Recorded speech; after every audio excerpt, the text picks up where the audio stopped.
علی بھائی اگلا سوال ہے، سیدنا مولا علی رضی اللہ عنہ و علیہ السلام کے دست راست اور مشہور کمانڈر حضرت مالک اشتر سے متعلق یہ معلوم کرنا تھا کہ وہ صحابی ہیں یا کتابی، اور ان سے متعلق جو متضاد معلومات پائی جاتی ہیں، مثلا ایک طرف تو سیدنا علی کے منظور نظر اور دوسری طرف قاتلین عثمان کے سرغنہ، اس حوالے سے صحیح تاریخ کی روشنی میں حضرت مالک اشتر کے متعلق آپ کا کیا موقف ہے؟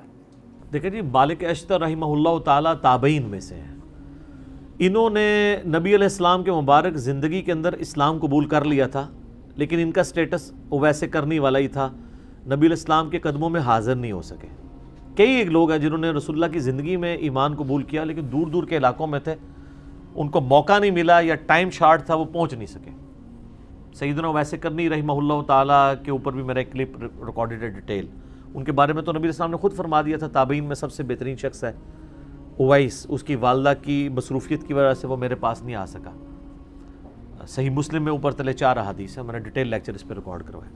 تو اس سیدنا اویس کرنی والا سٹیٹس ہی مالک اشتر کا ہے، وہ بھی تابعی ہیں، صحابی نہیں ہیں، اگرچہ کئی صحابہ سے عمر میں وہ بڑے ہیں۔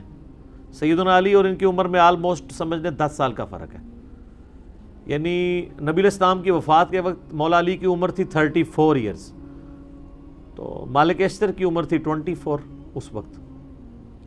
باقی یہ کنٹروورشل ہیں، اس میں کوئی شک نہیں ہے۔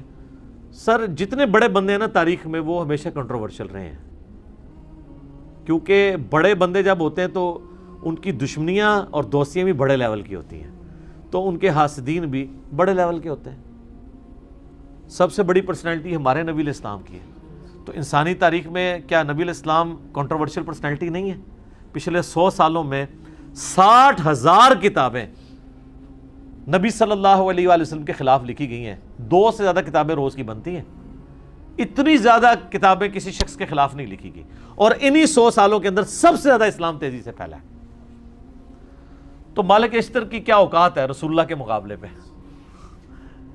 تو اس طرح یہ کنٹروورشل بن جاتی ہیں۔ باقی یہ کہنا کہ وہ قاتلین عثمان میں شامل تھے، بالکل ایسا نہیں ہے۔ قاتلین عثمان کی اگر کسی کے پاس کوئی سی سی ٹی وی کیمرے کی ویڈیو پڑی ہوئی ہے تو ہمیں بتائیں، اس کو پوائنٹ آؤٹ کر دیں ہم۔ ہاں، سیدنا عثمان کی پالیسی سے اختلاف کرنے والوں میں شامل تھے، وہ بالکل ٹھیک ہے۔ تو سر اس میں تو ٹاپ آف دا لسٹ خود ام عائشہ شامل تھیں سلام اللہ علیہا، جو سیدنا عثمان کی پالیسی سے اختلاف کرتی تھی۔ کئی اصحاب بدر شامل تھے۔ باقی سیدنا عثمان کے ساتھ جو کیا گیا وہ تو ظلم پہ مبنی ہے۔ رہا پروٹیسٹ، تو اس کے اوپر تو سیدنا عثمان نے کبھی خود بھی فتویٰ نہیں لگایا رضی اللہ تعالیٰ عنہ علیہ السلام۔ حتیٰ کہ صحیح بخاری میں 695 نمبر حدیث ہے، ایک صحابی کہتے ہیں کہ میں سیدنا عثمان جب محصور تھے اپنے گھر کے اندر، مسجد نبوی کے اوپر بلوائیوں کا قبضہ تھا، بلوا کرنے والے، موب، یہ لفظ زبر کے ساتھ، یہ بلوائی نہیں ہے کہ بلائے ہوئے، یہ بلوائی ہے۔ بلوائی کہتے ہیں موب کو، ٹھیک ہے، جس کو کہتے ہیں وہ اردو میں کیا کہیں گے جی؟ دھرنا، پاکستانی دھرنے کا لفظ نہیں کدھر نکلتا، ٹھیک ہے، یہ بلوائی تھے، یعنی احتجاج کرنے والے لوگ، ٹھیک ہے نا، مجمع۔ تو صحیح بخاری 695 نمبر حدیث میں آتا ہے کہ وہ صحابی پوچھتے ہیں کہ امیر المومنین ہمارے امام تو آپ ہیں اور مسجد پہ فتنے کے امام کا قبضہ ہے، ہمیں خدشہ ہے کہ ہم گناہ میں مبتلا نہ ہوں، کیا ہم ان کے پیچھے نماز پڑھ لیں؟ تو سیدنا عثمان نے فرمایا رضی اللہ تعالیٰ عنہ علیہ السلام کہ نماز ہی تو مسلمانوں میں ایک نیکی کا کام ہے، نیکی کاموں میں ان کا ساتھ دو، برائی میں ان سے الگ رہو۔ یہ اس بات کا ثبوت ہے کہ سیدنا عثمان کو یہ پتہ تھا کہ مسجد نبوی پہ جو لوگ امامت کر رہے ہیں وہ منافق نہیں ہیں، وہ کافر نہیں ہیں، وہ یہودی ایجنٹ نہیں ہیں، بلکہ وہ لوگ ہیں جن کو سیدنا عثمان کی پالیسی سے اختلاف ہے، اور وہ اختلاف بھی ان کا حق تھا جو سیدنا عثمان نے ان کو دیا، کیونکہ سیدنا عثمان ملوکیت میں نہیں تھے، خلافت میں تھے۔ لیکن جو انہوں نے ایکٹیویٹی پرفارم کر دی، اس میں خیر کافی سازشی لوگ بھی شامل ہو گئے۔ تو آج کل ہی سازشوں کا پتہ چلتا، بات کی آپ پرانے زمانے کی کیا بات کریں، تو وہ جو کچھ ہوا وہ تو ہم اس کو کنڈیم کرتے ہیں۔ سیدنا عثمان مظلوماً شہید کیے گئے، ان کی خلافت خلافت راشدہ ہے۔ چند ایک مس ہینڈلنگس کی وجہ سے کسی کی زندگی کو زیرو سے ملٹیپلائی نہیں کر دیتے. تو اس میں محمد بن ابی بکر بھی شامل ہیں, سیدنا ابو بکر کے بیٹے, مخالفین میں. تو قاتلین کا تو کسی کو نہیں پتا. خود مالک اشتر سے جب پوچھا گیا تو انہوں نے ہمیشہ انکار کیا. آپ اہل سنت کی جتنی بھی تاریخ ہیں وہ اٹھا کے دیکھیں, ان کے بارے میں یہ والے اقوال بھی ملتے ہیں. اگر ان کی مخالفت میں ملتے ہیں تو یہ کہیں نہیں ملتا کہ انہوں نے قتل کیا ہے, ورنہ سیدنا علی رضی اللہ تعالیٰ عنہ کبھی ان کو اپنے قریب نہ رکھتے. ٹھیک ہے, اور آخری وقت تک, موت تک وہ سیدنا علی کے ساتھیوں میں شامل رہے. سیدنا علی سے پہلے وہ شہید ہوئے ہیں. ان کو عمرو بن عاص رضی اللہ تعالیٰ عنہ نے زہر دے کے قتل کروایا تھا, کیونکہ محمد بن ابی بکر سے مصر کی جو حکومت ہے سنبھالی نہیں جا رہی تھی. تو سیدنا علی نے کہا کہ تم واپس آ جاؤ, میں مالک اشتر کو بھیج رہا ہوں, کیونکہ وہ بہت دلیر آدمی تھے. جنگ صفین میں, جمل میں ان کی بہت بڑی کنٹریبیوشنز ہیں. سمجھ لیں ناقابل شکست کمانڈر تھے حضرت علی کے. وہ راستے میں ان کو دھوکے سے وہ شہد پلا کے مہمان نوازی کر کے ان کو قتل کر دیا گیا. شیعہ کے ہاں یہ بہت رسپیکٹیبل پرسنالٹی ہیں. شیعہ نے ان کے اوپر باقاعدہ, ایران والوں نے فلم بنائی ہوئی ہے مالک اشتر کے اوپر, ان کی زندگی فلم آئی ہے, وہ آپ دیکھ سکتے ہیں. تو ہمارے ہاں تو یہ ہے کہ اہل سنت کے ہاں یہ ملتا ہے کہ حضرت علی کے دستے راست تھے, تابعین میں شامل ہیں, صحابی نہیں ہیں. اور جن لوگوں نے سیدنا عثمان کی پالیسی سے اختلاف کیا ان میں وہ top of the list personalities میں سے تھے. آپ کو پتہ ہے نا, وہ صحیح مسلم میں آتا ہے کہ حضرت عثمان کا منہ بولا تو نہیں کہنا چاہیے, وہ ستیلا بھائی تھا عقبہ ابن ابی معیط کا بیٹا ولید ابن عقبہ, اس کو گورنر لگایا ہوا تھا کوفہ کا, اور وہ اس نے صحیح مسلم میں آتا ہے شراب پی کے نماز پڑھائی. میں نے کربلا والے ریسرچ پیپر میں یہ حدیثیں ڈالی ہیں. سیدنا عثمان کی شہادت کے اصلی اسباب کیا ہیں, جعلی اسباب نہیں جو حکمرانوں نے لکھ دی ہیں تاریخ کے اندر, اصلی اسباب جو احادیث کی روشنی کے اندر ہے. تو وہ اس نے نماز پڑھائی اور بعد میں پوچھتا ہے کہ جی میں نے کتنی, 2 پڑھائی ہیں, 4 پڑھائی ہیں. لوگوں نے کہا تو نے تو مطلب نماز ہی غلط پڑھائی ہے. وہ کہتا ہے میں پھر پڑھا دینا. پھر وہ شکایت پہنچی. بخاری میں بھی حضرت عثمان کے چیپٹر میں اس کا کچھ حصہ موجود ہے. حضرت عثمان نے کہا میں سن رہا ہوں کہ لوگ کہہ رہے ہیں کہ یہ رشتہ داری کا خیال رکھ رہے ہیں تو میں اس کو سزا دوں گا. تو مسلم شریف میں ذرا ڈیٹیل ہے کہ سزا دلوائی اس کو کوڑوں کی. اب حضرت عمر نے وہ کوڑے 80 کر لیے تھے جب شراب لوگ زیادہ پینا شروع ہو گئے تھے, کیونکہ وسعت ہو گئی تھی, وظیفے لگے ہوئے تھے, تو شراب کا معاملہ بڑھ گیا. حضرت ابوبکر صدیق رضی اللہ تعالیٰ عنہ کے دور میں 40 کوڑے شرابی کو لگائے گئے. تو اب اس مسلم شریف میں حدیث ہے, سیدنا علی جو ہے وہ اپنے بیٹے حسن ابن علی سے کہتے ہیں کہ اٹھو اسے کوڑے لگاؤ.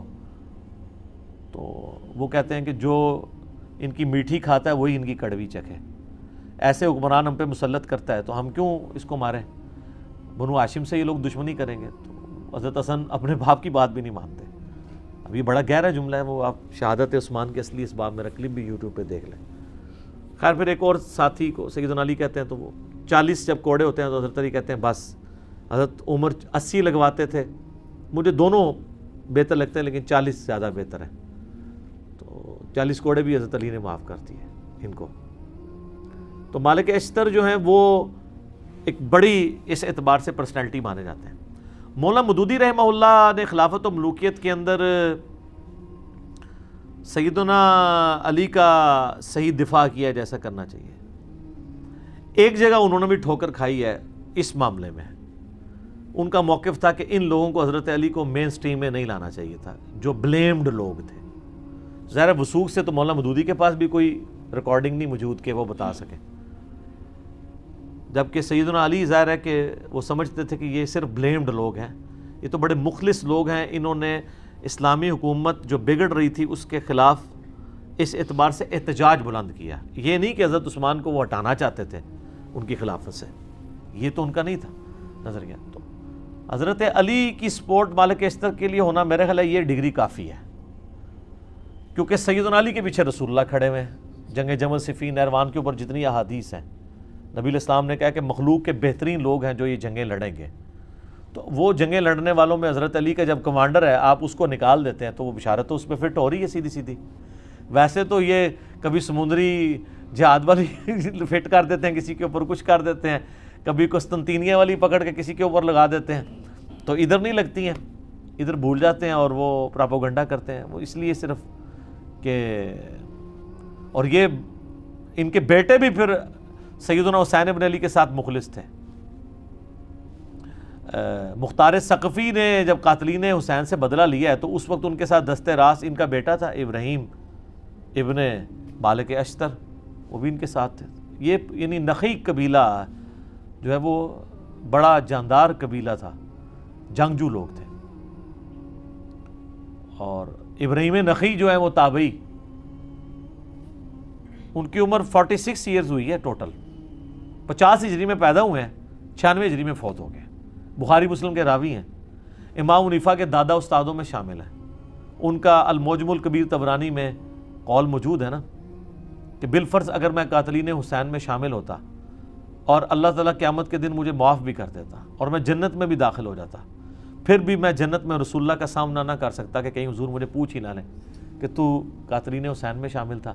حالانکہ اللہ معاف کر چکا ہوا ہے، پھر بھی جن لوگوں کو معاملے کی سینسٹیوٹی کا پتہ ہوتا ہے نا، وہ ڈرتے ہی رہتے ہیں. تو یہ ابراہیم نخعی یہ بھی اسی قبیلے سے تھے. تو مالک اشتر کے بارے میں جی ہمارا یہ موقف ہے.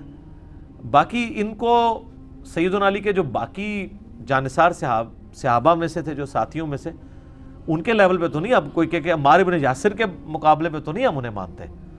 نہ کبھی مالک اشتر یہ جرت کریں گے کہ وہ کہیں کہ میں عمار ابن یاسر کے مرتبے کا ہوں. وہ تو ظاہر ہے رسول اللہ کی صحبت یافتہ تھے، ان کے ساتھ ہم کمپیئر نہیں کر رہے. ہم باقی لوگوں کے ساتھ کمپیئر کر کے ان کی ایک بہادری کو اور حضرت علی کے ساتھ جو ان کی مخلص ساتھی کے طور پہ رہے ہیں، ہم ان کی ریگارڈ کرتے ہیں، ان کی دل سے عزت کرتے ہیں.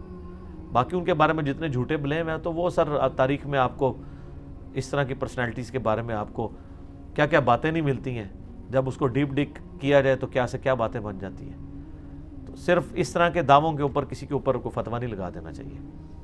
ٹھیک ہو بیٹا؟ ٹھیک ہے، جزاکم اللہ خیر. علی بھائی اگلا سوال ہے، عموماً سننے میں آیا ہے کہ جس گھر میں فوتگی ہو وہاں 3 دن تک آگ جلانا منع ہے.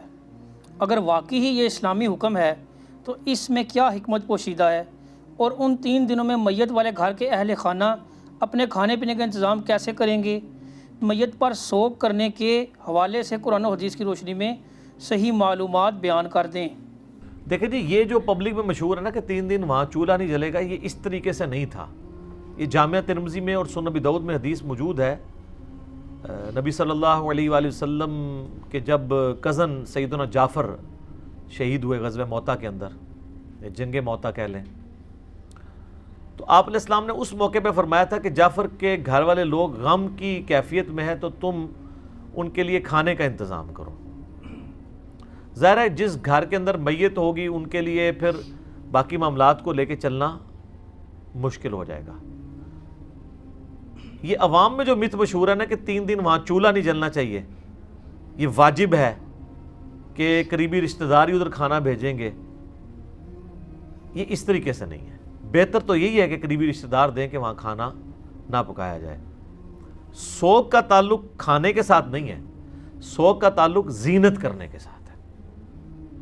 اب اس گھر کے اندر چولہا تو نہ جل رہا ہو، ٹی وی چل رہا ہو، اس کے اوپر وہ گانے بھی چل رہے ہوں یا گانوں والے اشتہارات چل رہے ہوں، تو بھی کون سا سوگ ہو رہا ہے؟ سوگ کا تعلق ہے کہ زینت کی کوئی چیز اڈاپٹ نہیں کرنی. جو بخاری مسلم میں آتا ہے، نبی علیہ السلام فرمایا جو عورت اللہ اور یوم آخرت پہ ایمان رکھتی ہے اس کے لیے حلال نہیں ہے کہ وہ کسی بھی میت پہ 3 دن سے زیادہ سوگ کرے سوائے اپنے خاوند کے.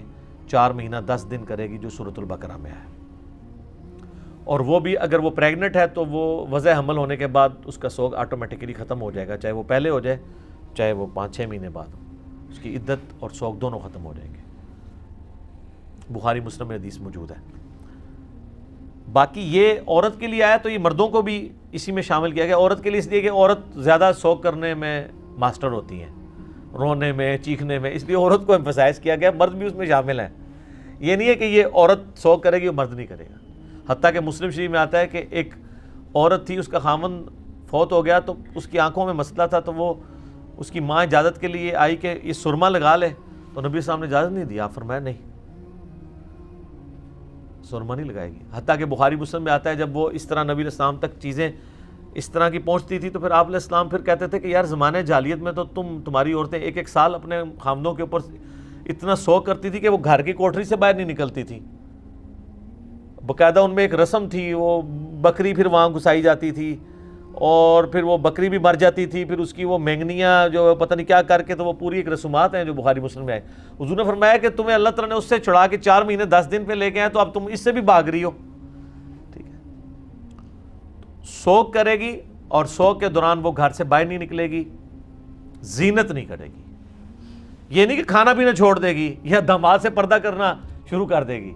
بھائی ان لوگوں سے پردہ بعد میں بھی ہے سوگ میں جن سے سوگ سے پہلے بھی تھا. کسی ایکٹیویٹی میں حصہ نہیں لے گی, اور جس گھر میں فوتگی ہوئی ہے اگر وہ وہاں پہ ہے وہ وہیں پہ اپنا سوگ کرے. ہاں اگر وہاں اس کا کوئی رشتہ دار نہیں ہے, وقتی طور پہ جس طرح بعض اوقات عورتیں باہر کے ملک سے اپنے خامند کو دیکھنے کے لیے ادھر آئی ہیں اور ادھر خامند فوت ہو گیا, اولاد ابھی ادھر ہے, تو وہ پھر واپس جا سکتی ہے. وہ بخاری مسلم میں حدیث اس کو سپورٹیں موجود ہیں کہ وہ عورت اپنے اس گھر میں جا سکتی ہے, اس کا وہ ٹریولنگ کرنا گناہ شمار نہیں ہوگا. اس طریقے سے جو عورت حج اور عمرے کے لیے گئی ہے اس کے لیے اب عدت یہ نہیں ہے کہ وہ اب وہ منا کے خیمے میں بھی بیٹھی رہے, وہ سفر بھی کر سکتی ہے. ہاں زینت نہیں کرے گی. اور اس طریقے سے عام گھر میں بھی جو عورت ہے اگر بیمار ہو جاتی ہے اس کو ہاسپٹل لے کے جانا پڑ جاتا ہے, ایز اے لاسٹ ریزارٹ تو آپ اسے لے کے جا سکتے ہیں. لیکن سبزی لینے کے لیے وہ گھر سے باہر نہیں نکلے گی, کوئی چیز لینے کے لیے نہیں, اس کے ساتھ جو لوگ اٹیچ ہیں وہ کریں گے. اور کئی لوگ کہتے ہیں نہیں جی وہ ہماری تو دادی ماں کی عمر جی 80 سال ہو چکی ہے تو عدت کریں گی. 80 100 کے 180 سال ہو, عدت تو کرنی ہے, سوگ تو کرنا ہی کرنا ہے. وہ اپنی جگہ موجود ہے. تو یہ جو کھانے کا تعلق اس وجہ سے کہ وہ کنڈیشن کیٹاسٹرافک ہے, ورنہ اگر وہ گھر میں چولہا جلا لیتے ہیں تو کوئی حرام نہیں ہے, کسی حدیث کے اندر اس کی ممانعت نہیں آئی ہے. اور ویسے بھی آپ چولہا تو آپ ویسے ہی نہیں لوگ جلاتے ہو, دیگ منگوانی پڑ جاتی ہے, اتنے رشتہ دار آ جاتے ہیں. تو چولہا تو ویسے آج کل کو نہیں جلتا, چائے وغیرہ کے لیے جلتا ہوگا, ادروائز تو اتنے رشتہ دار آئے ہوتے ہیں کھانا منگوانا پڑ جاتا ہے. بلکہ ابھی تو 40ویں کے باقاعدہ کارڈ چھپنے شروع ہو گئے ہیں. اخبارات میں تو اشتہارات پہلے آتے تھے, کارڈ بھی چھپتے ہیں. ایک اس طرح کی بدعات اور رسومات نے ایک غریب آدمی کا تو جینا مرنا ہی مشکل کر دیا. جینا تو مشکل تھا, مرنا بھی مشکل کر دیا. کئی ایک ایشوز کے ساتھ جو ہے نا وہ اٹیچ ہوئے ہیں. اچھا, سوگ میں یہ یاد رکھیے گا کہ یہ 2 ٹرمز ہیں, سوگ اور عدت. اس کو سمجھ لیں. عدت ہے متعلقہ عورت, عدت کہتے ہیں ایسا پیریڈ جس میں وہ نیا نکاح نہیں کر سکتی. جو عورت طلاق یافتہ ہے, قرآن میں اس کی عدت آئی ہے 3 طہر, یعنی 3 دفعہ حیض آ کے وہ پاک ہوگی آلموسٹ 90 دن. وہ بھی اس صورت میں کہ جب اسے طہر میں پاکیزگی میں طلاق دی گئی ہو. اس لیے پاکیزگی میں طلاق دینی چاہیے. حیض میں دی گئی تو آپ کو اس کو رجوع کرنا پڑے گا اور وہ طلاق شمار ہوگی. بیوہ عورت کی عدت جو ہے وہ ہے 4 مہینے 10 دن. بیسیکلی وہ اس کا سوگ ہے. یہ سورۃ البقرہ میں آیا ہے, بخاری مسلم میں ڈیٹیل موجود ہے. اب متعلقہ اور بیوہ دونوں کے کیس میں اگر عورت پریگننٹ ہے تو جب تک اس کی اولاد پیدا نہیں ہوتی اس کی وہ عدت چلتی رہے گی, وہ نیا نکاح نہیں کر سکتی. حتیٰ کہ وہ بچہ پیدا ہو پھر وہ 40 دن وہ والے گزر جائیں آلموسٹ جو ہوتے ہیں, پھر وہ نیا نکاح کرے گی. اور اس میں لیکن ایک اللہ نے آسانی دی ہے کہ ویسے تو 4 مہینہ 10 دن ہے سوگ, یہ 3 مہینے کی عدت ہے, لیکن اگلے ہی دن اس کی پریگنینسی ڈکلیئر ہو کے مطلب وہ ڈلیوری ہو جاتی ہے, پھر وہ 3 مہینے والی سوگ یہ عدت ختم, 4 مہینہ 10 دن والا بھی سوگ ختم, کیونکہ اب اللہ نے اس کو خوشی دی ہے, اب اس خوشی کو اویل کرے گی. ابو داؤد ترمذی ابن ماجہ میں آتا ہے کہ جس عورت نے خلع لیا اس کی عدت 1 مہینہ ہے.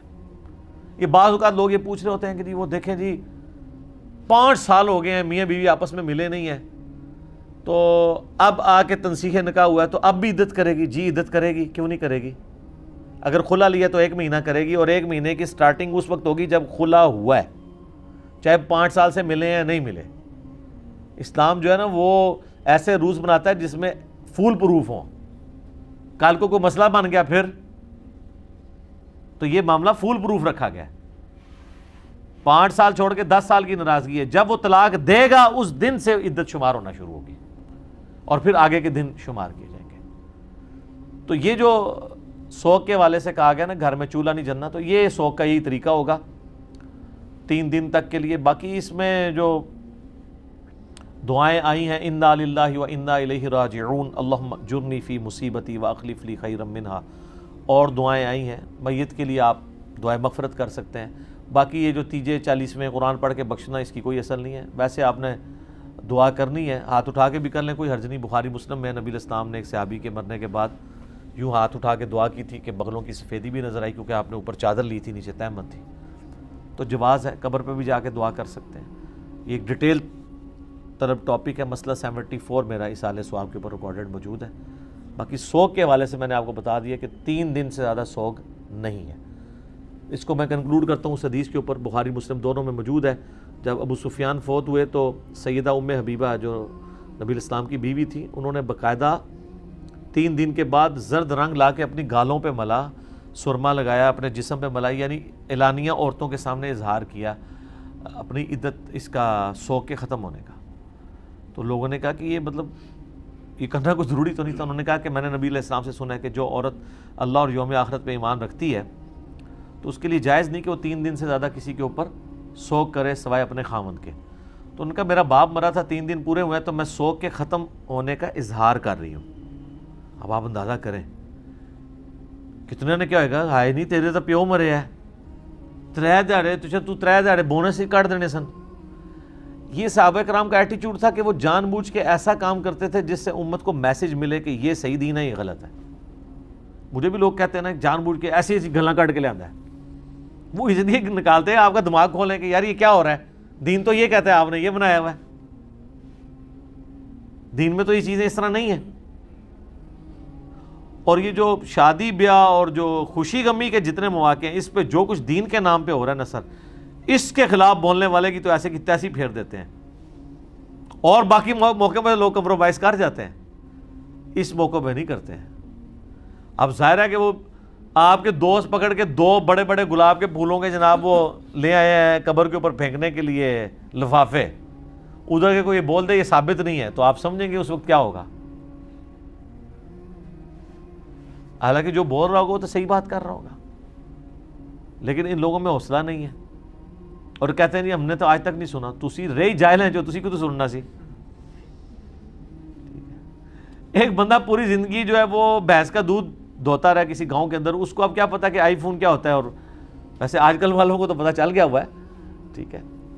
تو جو آپ کی فیلڈ نہیں، آپ خواہ مخواہ کیوں بات کر رہے ہیں؟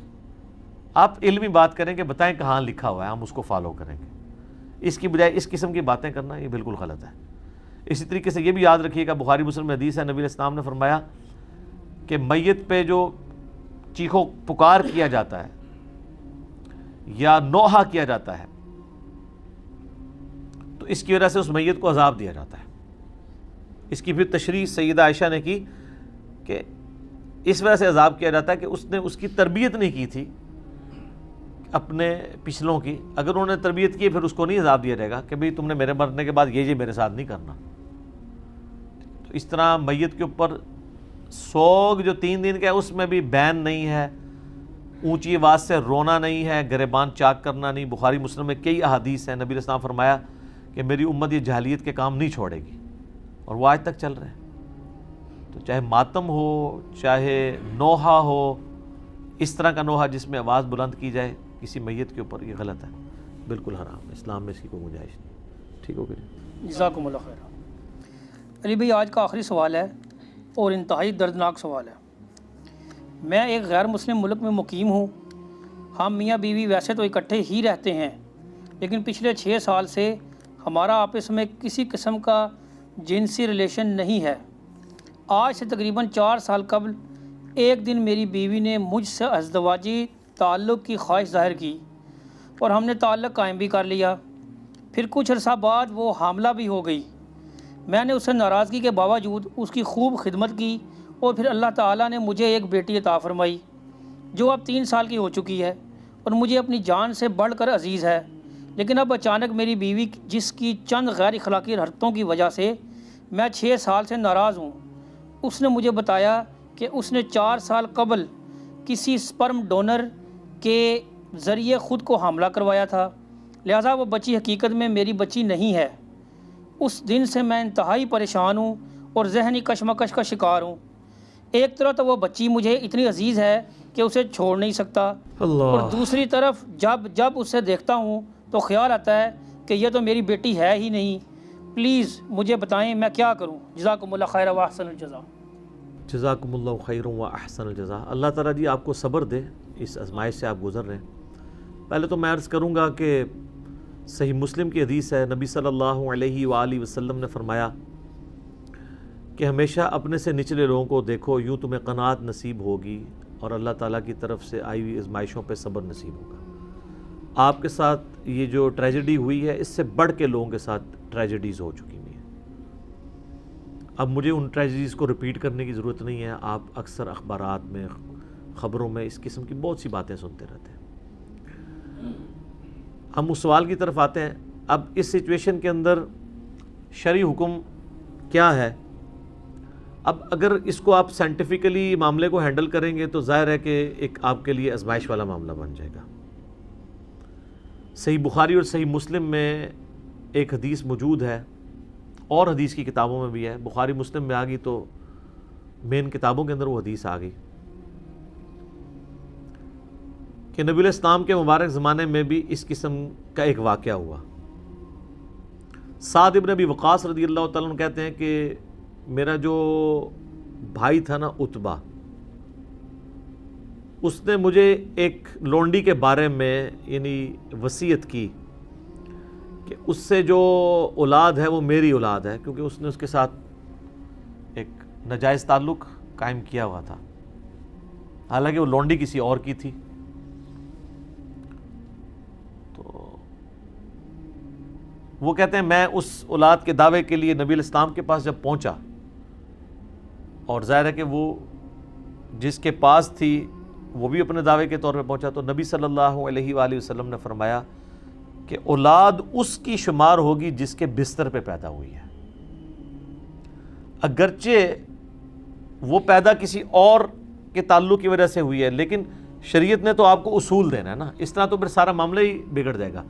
اب آج آپ کہیں گے ڈی این اے ٹیسٹ کروا لیتے ہیں، فلاں کروا لیتے ہیں، فلاں کروا لیتے ہیں، اس وقت تو بالکل کلیئر تھی وہ والا معاملہ، بلکہ اس حدیث میں آتا ہے کہ وہ جب اولاد پیدا ہوئی تو واقعی اس کی شکل بھی اس کے ساتھ ملتی تھی جس کا یہ دعویٰ تھا۔ تو نبی علیہ السلام نے صرف ایک چیز اس میں ایڈ کر دی کہ جو وہ جو بچہ پیدا ہوا اس کی وہ جو یعنی آپ سمجھ لیں ماں لگتی تھی یا اس کی جو بہنیں لگتی تھی، ان کو کہا کہ تم نے اس سے پردہ کرنا ہے۔ یہ آپ نے اس میں ایک ویلیو ایڈیشن والا معاملہ اس اعتبار سے کر دیا، باقی آپ نے فرمایا کہ یہ اولاد اسی کی شمار ہوگی۔ تو شرعی مسئلہ یہ ہے کہ اگر کوئی اولاد یعنی آؤٹ آف ویڈ لاک بھی پیدا ہوئی ہے کسی عورت کی، تو وہ جس کی بیوی ہے نا، اس کے بستر پہ جب پیدا ہوگی وہ اس کی اولاد شمار کی جائے گی۔ یہ پیٹ مسئلہ ہے۔ اس کے تحت وہ اولاد اب آپ کی ہے، وہ اس کی ولدیت بھی آپ کی لکھی جائے گی جنہوں نے یعنی سوال کیا، لہذا ان کو ٹینشن لینے کی ضرورت نہیں ہے، اس معاملے کو آگے لے کے چلیں۔ باقی ان باریکیوں میں پڑھنے کی ضرورت نہیں ہے، یہ خبر صحیح بھی ہو سکتی ہے، غلط بھی ہو سکتی ہے۔ اب اس کی تحقیق کرنے کی بھی ضرورت نہیں ہے ڈی این اے ٹیسٹ کے ذریعے، کیونکہ ڈی این اے ٹیسٹ کے ذریعے باہر وہ انسانی کوشش ہے، صحیح رزلٹ بھی آ سکتے ہیں، غلط بھی آ سکتے ہیں۔ اگر صحیح بھی آ جائیں اس طرح کے جس طرح کہ آپ سمجھ رہے ہیں، تب بھی شرعی حکم ہم نے شریعت کو یہ فالو کرنا ہے کہ وہ آپ کی اولاد شمار ہوگی، کیونکہ وہ آپ کے بستر پہ پیدا ہوئی ہے۔ اب آپ اس کی پرورش کریں اور اپنے معاملات کو اس طریقے سے آگے لے کے چلیں۔ یہاں پہ میں ایک اور بات بھی عرض کر دوں اسی سے ریلیٹڈ، صحیح بخاری اور صحیح مسلم میں حدیث ہے، نبی علیہ السلام نے فرمایا کہ جس شخص نے اپنے آپ کو کسی اور باپ کی طرف منسوب کیا خود سے اور وہ اس کی اولاد نہیں تھا، تو ایسے شخص کے اوپر جنت حرام ہے۔ کوئی اپنے باپ کا نام نہیں بدل سکتا۔